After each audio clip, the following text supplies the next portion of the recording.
Episode 287 rebirth of white soul. वहीं समीर भी बहुत दर्द में था। वो सुहाना को संभाल रहा था पर दिल ही दिल में वो भी अपने बच्चे की जाने से तड़प रहा था। घर में 3 महीने तक सब दुख में थे पर ईशानी ने ही सुहाना को होप दिया था कि ओवररीच फिर से ठीक हो सकती है। मां बनने में कोई प्रॉब्लम नहीं होगी। उसने सुहाना को मेडिसिन बनाकर दिया था। धीरे धीरे सब उस दुख से उभर आए थे। अब ईशानी की मुंह से प्रेगनेंसी की बात सुनकर सबकी आंखों में उम्मीद की चमक आ गई। अब आगे सुहाना तो कुछ बोल ही नहीं पा रही थी। उसकी दिल में एक किसी की लहर उठ रही थी। क्या सच में वो मां बनने वाली है? अगर ऐसा हुआ तो उसकी बेबी फिर से उसकी पेट में है और वो इस दुनिया में आएगा। सुहाना की हाथ अनायास सी ही अपनी पेट पर चला गया। उसकी चेहरे पर एक स्माइल आ गई। अगर उसे ईशानी पर तो खुद से भी ज्यादा भरोसा था। ईशानी ने कहा है तो वो जरूर प्रेग्नेंट है। उसने खुशी से समीर की तरफ देखा। फिर ईशानी की हाथ पकड़कर बोली, ईशु क्या तुम सच कह रही हो? क्या मैं सच में मां बनने वाली हूं? वहीं समीर भी खुश था। उसकी आंखों में तो खुशी की आंसू झलक आया था। उसे अपनी प्यारी बहन की बातों पर पूरा भरोसा था। वहीं सुकेत जी, आरती जी और दर्शित, रेहान और अयान भी खुश थे। उन लोगों को भी हर दिन समीर और अपनी भाभी की बुझा हुआ चेहरा देखकर दर्द होता था। दादाजी और दादी माँ भी खुश थे। उनके नाती नातिन के बाद फिर से उनकी घर में खुशियां आने वाली थी। समीर भी जल्दी से ईशानी के पास चला गया और खुशी से उसकी हाथ को पकड़ते हुए बोला, बच्चा क्या तुम सच कह रही हो? तुम्हारी भाभी प्रेग्नेंट है, इसका मतलब मैं पापा बनने वाला हूँ और तुम बुआ बनने वाली हो। समीर की आंखों में इस वक्त एक चमक थी। वहीं ईशानी ने उसकी आंखों में खुशी की चमक को देखा, इसलिए उसने हाँ में सिर हिला दिया। वो ना चाहते हुए भी इस खुशी भरे पल में ज्यादा कोल्ड बिहेव नहीं कर सकती थी।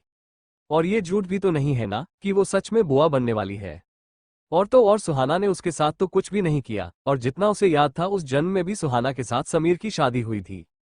पर सुहाना ने उसके साथ कभी कोई गलत बिहेव नहीं किया। उल्टा वो प्रिया के सामने भी बोल देती थी। पर समीर और सुहाना की शादी की ठीक 4 महीने बाद ही वो मर गई थी। इसलिए उसे सुहाना को ज्यादा जानने का मौका नहीं मिला था। पर अब वो सुहाना को देखकर बता सकती थी कि सुहाना एक बहुत अच्छी और प्यारी लड़की थी। रायचंद फैमिली में भी सब खुश हो गए। उनका भी पर नाती या नातिन आने वाली थी। ईशानी की दोनों बच्चों के बाद अब फिर से घर में बच्चा आने वाला है।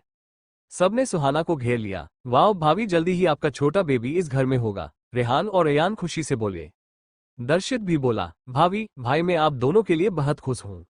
सुकेत जी और आरती जी ने भी प्यार से सुहाना की सिर को सहलाया। वो दोनों भी बहुत खुश थे। इस वक्त अभी उनकी बेटी ने 2 प्यारे बच्चों को जन्म दिया था और अब उनकी बहू भी प्रेग्नेंट थी, जिसे डॉक्टर कह रहे थे कि उसकी मां बनने की संभावना कम है।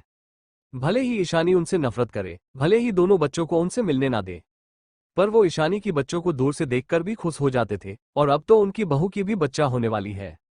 तभी समीर ईशानी के सामने घुटनों पर बैठ गया और उसकी हाथ को पकड़कर बोला, ये सब तुम्हारी वजह से मुमकिन हुआ है बच्चा, वरना हम तो उम्मीद ही खो चुके थे। भले ही मैं एक अच्छा भाई नहीं हूँ, भले ही मैंने तुम्हारे लिए एक भाई का कर्तव्य नहीं निभाया, पर तुम मेरी बहन हो। अगर जरूरत पड़े तो मैं तुम्हारे लिए मौत को भी गले लगा लूंगा।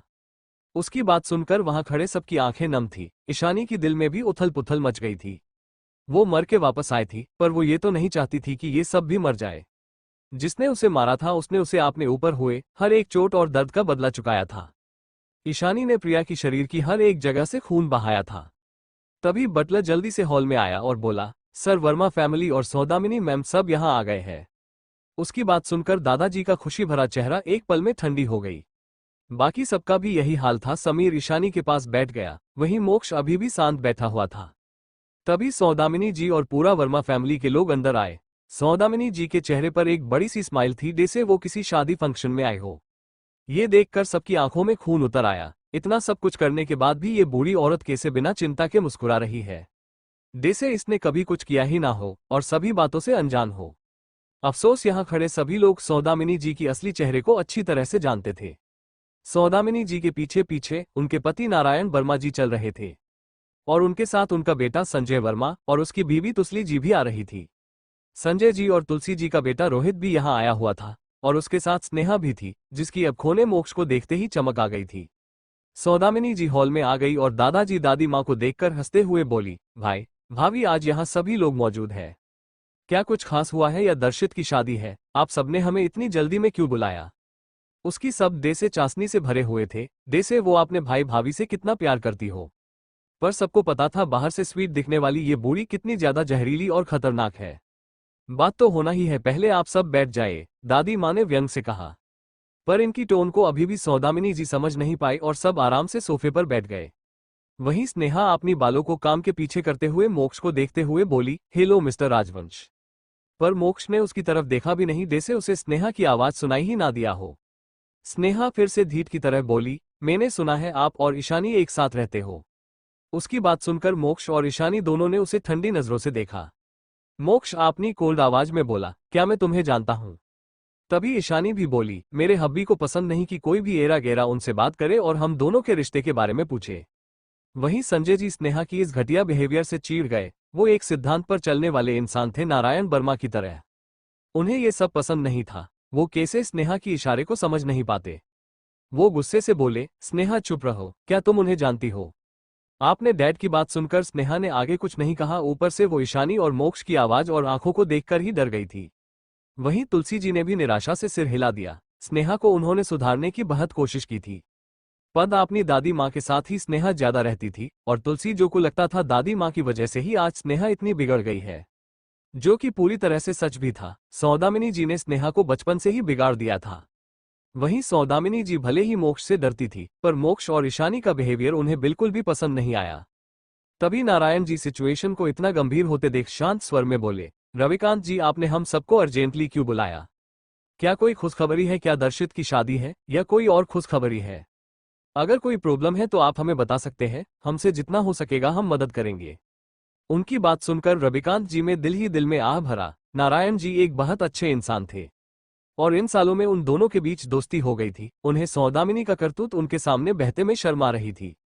क्या ये सुनकर नारायण जी का दिल नहीं टूट जाएगा, इतने उम्र में, जब उन्हें पता चलेगा कि सौदामिनी ने उन्हें कितना बड़ा धोखा दिया है? क्या वो इसे सहन कर पाएंगे? फिर भी सच तो उन्हें नारायण जी को बताना ही था। रविकांत जी ने प्रभा जी और बाकी सबको देखा, फिर ईशानी और मोक्ष की तरफ देखा। फिर बोले, पहले आप ये देख लो। इतना कहकर दादाजी ने समीर को प्रोजेक्टर चालू करने के लिए बोला। प्रोजेक्टर चालू होते ही कुछ वीडियोस और कुछ फोटोकॉपी डॉक्यूमेंट शो होने लगे। जैसे जैसे वो सब उस फोटो और वीडियो को देख रहे थे, वर्मा फैमिली में सबकी आंखें हैरानी से बड़ी होती जा रही थी। वहीं सबसे बुरा हाल तो सौदामिनी जी का था। उनके माथे से ठंडा पसीना बहने लगा था। ये सब कैसे, ये सभी प्रूफ उनके पास कैसे आए? उनकी चेहरा डर से भर गया था। ऐसा लग रहा था जैसे वो डर के मारे मर जाएगी, क्योंकि प्रोजेक्टर पर उनकी और यशराज की कुछ बातचीत की वीडियोस थी, जहां वो मेहरा फैमिली को बर्बाद करने की बात कर रहे थे और वर्मा फैमिली की जो प्रॉपर्टी थी उसे भी धीरे धीरे करके अपने कब्जे में लेना चाहते थे। और यशराज और सौदामिनी जी का डीएनए रिपोर्ट भी था जो मैच हुआ था, पर दूसरी रिपोर्ट नारायण जी के साथ था जो 1% भी मैच नहीं हुआ था।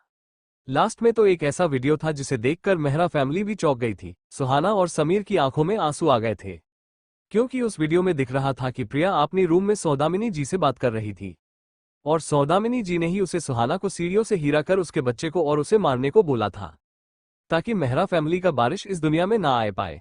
ईशानी ने आह भरी। उसने ये वीडियो 4 दिन बाद देखा, क्योंकि वो मोक्ष और बच्चों के साथ पूजा के लिए गई थी, वरना वो सुहाना और उसके बच्चे को बचा सकती थी। ये सब देखकर सौदामिनी जी भला कैसे नहीं डरती, उनकी सारी काली चिट्ठा सामने थी। सौदामिनी का चेहरा पूरी तरह से पीला पड़ गया था। आपने मेरे बच्चे को मारा क्यों? उस नन्हे से बच्चे ने आपका क्या बिगाड़ा था, जो सिर्फ 2 महीने का गर्भ था? समीर गुस्से से चिल्लाया। सुहाना को भी बहुत गुस्सा आ रहा था। क्या आप इतना नीचे गिर गई कि मेरे पेट में पल रहे बच्चे को भी आप मारना चाहती थी? अब तो सब गुस्से से सौदामिनी जी को घूर रहे थे। दादाजी को आज बहुत ज्यादा अफसोस हो रहा था। वो गुस्से और डिसअपॉइंटिंग टोन में बोले, तुम ऐसा कैसे कर सकती हो? तुम किसी गर्भ में पल रहे बच्चे से इतनी नफरत कैसे कर सकती हो कि उसे जान से मार देना चाहती थी? आज मुझे तुम्हें अपनी बहन कहने पर भी अफसोस हो रहा है। काश मेरे माँ पापा तुम्हें घर ना लाकर अनाथ आश्रम में छोड़ देते तो आज ये दिन न्यू देखना पड़ता, और ना ही हमारे घर की बच्ची को इतने दिन बाहर रहकर दर्द सहना पड़ता। नारायण जी भी गुस्से में थे। मतलब उनकी बीबी इतने सालों से उन्हें धोखा दे रही थी, और वो पहला बच्चा उनका नहीं, उनकी बीबी की आशिक का था, और वो बच्चा अभी मरा भी नहीं था, अभी भी जिंदा था। वहीं संजय जी, तुलसी जी, स्नेहा और रोहित भी हैरान थे। क्या उनकी दादी इतनी घटिया और खतरनाक काम कर रही थी? नारायण जी गुस्से से उठे और सौदामिनी जी की बालों से पकड़कर उन्हें खड़ा कर दिया। आज भी नारायण जी बहुत हेल्थी और पावरफुल थे, क्योंकि 10 सालों तक वो मिलिट्री में रहे थे। नारायण जी ने एक जोर का थापड़ सौदामिनी जी के गाल पर जड़ दिया। तुम घटिया औरत, आज तक तुमने हमसे सच छुपाया, हमें धोखा दिया, और तुमसे गलती हुई थी तो तुमने मुझे क्यों नहीं बताया? शायद मैं तुम्हें माफ कर देता, पर तुमने उसके साथ मिलकर खुद की ही फैमिली को सुखसाना पहुंचाया। नारायण जी गुस्से से सौदामिनी जी की गालों पर थापड़ मार रहे थे, पर बाकी सबका उन्हें रोकने का कोई इरादा नहीं था। सौदामिनी जी उनकी टाइट होल्ड से छूट नहीं पा रही थी, वो बस गुस्से से चिल्ला सकती थी। उनका फेस बुरी तरह से कुछ ही थापड़ खाने के बाद सूजकर फूल गया था, क्योंकि नारायण जी ने सौदामिनी को फुल फोर्स के साथ थापड़ मारा था, जिसे सहन करना सबके लिए मुमकिन नहीं है। नारायण जी ने गुस्से से सौदामिनी जी की बालों को खींच उन्हें धकेल दिया। सौदामिनी जी का तो थापड़ खाकर पहले से ही सिर चकरा रहा था।